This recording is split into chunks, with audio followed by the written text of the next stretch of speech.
स्वागत आहे तुमचं माझ्या यूट्यूब चॅनलमध्ये लक्ष्मी डूम. तर कशा आहात यूट्यूब फॅमिली? आय होप तुम्ही सगळे मस्त मजेत असाल. मी पण खूप मस्त मजेत आहे. तर बघू शकता तुम्ही माझ्या कपाटाचं काय झालेलं आहे. हा पूर्ण कपाट मला आवरायचा आहे फक्त अर्ध्या तासामध्ये, कारण अर्ध्या तासाच्या नंतर मला जायचं आहे कामाला. 3:30 वाजलेले आहेत, 4 वाजता मला कामाला जायचं आहे. तर अर्ध्या तासात मी कोशिश करेन, प्रयत्न करेन की अर्ध्या तासाच्या आत मी हे ठेवून देऊ सगळं व्यवस्थित. साड्या वेगवेगळे ठेवतीये आणि ड्रेस, टॉप, जीन्स हे सगळे वेगवेगळे ठेवतीये. घरामध्ये कामांची काही कमी नाही आहे, कामं तर भरपूर असतात. पण काही रिकामटेकड्या लोकांना असं वाटतं की घरामध्ये कायच काम असते म्हणून. ॲक्च्युली त्या पण घरात राहत असतात तेव्हाच त्यांना समजतंय की घरामध्ये कित्येक कामं असतात म्हणून. एनिवे, ज्याच्या घरचं काम त्यालाच माहिती, त्याच्यामुळे त्याच्यात मी काय जास्त बोलणार नाहीये. पण सांगते तुम्हाला की काम हा असा शब्द आहे जो बोलल्यानंतर पण असा वाटतो खूप काम आहेत असा, म्हणून. तर आता पोरांना शाळेतून घेऊन आले मी आणि सगळे टॉप, लेगिन्स सगळे वेगवेगळे ठिकाणी ठेवून देते आता. तर चला लवकर लवकर ठेवून देते. ज्या गोष्टी लागतात लवकर लवकर त्या गोष्टी मिळत नाहीत आपल्याला घालताना, त्याच्यामुळे आत्ताच बघून घेते.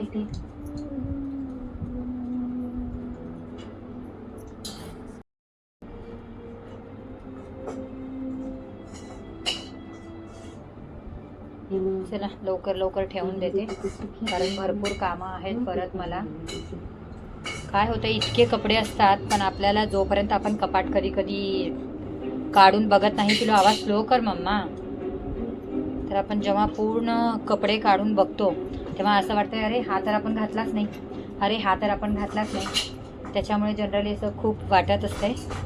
म्हणून मी सगळे कपडे कधी कधी कपाट आवरायला घेते, जेणेकरून असं वाटतंय की चला कपडे आहेत म्हणजे मुळात घालण्यासाठी माझ्याकडे. हे बघा, हे सगळे कपडे आहेत, खूप म्हणजे खूप आहेत तसं बघायला गेलं तर कपडे. पण कधी कधी घालायलाच कळत नाही की काय घालावे आणि काय नाही म्हणून. तर चला आता लवकर लवकर ठेवून पण देते कपडे. तसंच पहिला पूर्ण वरचं सगळं सामान काढते, कारण मी तुम्हाला दाखवते बघा कसं विस्कटलंय पूर्ण. हे बघा बघा सगळं काही कसं विस्कटलंय. तर हे सगळं मला व्यवस्थित ठेवायचं आहे, कारण मला संतोष 2 दिवसापासून म्हणतात की हे कपाट मला आवरलेलं पाहिजे. पण माझ्याकडे टाईम नसल्यामुळे मी आवरत नव्हते. तर आज मला कसल्या पण परिस्थितीत करायचं आहे, कारण एखाद्या माणसाला एकदा सांगितलं, 2दा सांगितलं ठीक आहे. प्रत्येक वेळेस जर एखादं काम सांगावं लागलं तर ते काही उपयोगाचं नाही आहे. हे बघा ब्लेझर कसं झालं, प्रेस करून छान ड्रायक्लीन करून आलेलं ब्लेझर होतं हे संतोषचं. हे माझ्याच कारणामुळे झालं आहे. मैत्रिणी आल्यानंतर मला किती राग होतील, पण मी आधीच त्यांना सॉरी म्हणून मेसेज टाकून देईन आणि मी ब्लेझरला व्यवस्थित ठेवून देईन आतमध्ये, जेणेकरून मला डाट नाही पडणार.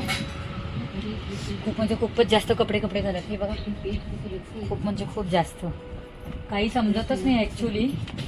हे बघा किती कपडे आहेत, सगळ्याकडे कपडेच कपडे. डॉक्युमेंट पण असेच ठेवून दिले ते गडबडीमध्ये. तर हे डॉक्युमेंट पण मला आतमध्ये ठेवायचे आहेत. बऱ्याच वेळापासून मला संतोष म्हणतायत की हे डॉक्युमेंट आतमध्ये ठेव. ते पण मी निष्काळजीपणा करते. एनिवेज आज तर मला करायचंच आहे सगळं काम, त्याच्यामुळे आज नो शिकायत अँड नो काही. आज सगळं काम टोटली होणार म्हणजे होणार. तर चला लवकर लवकर उरकून घेते. तर सगळे फोल्ड केलेले आहेत, ह्याच्यात कपडे बरेचसे, ते सगळे कपडे ठेवून देते आतमध्ये.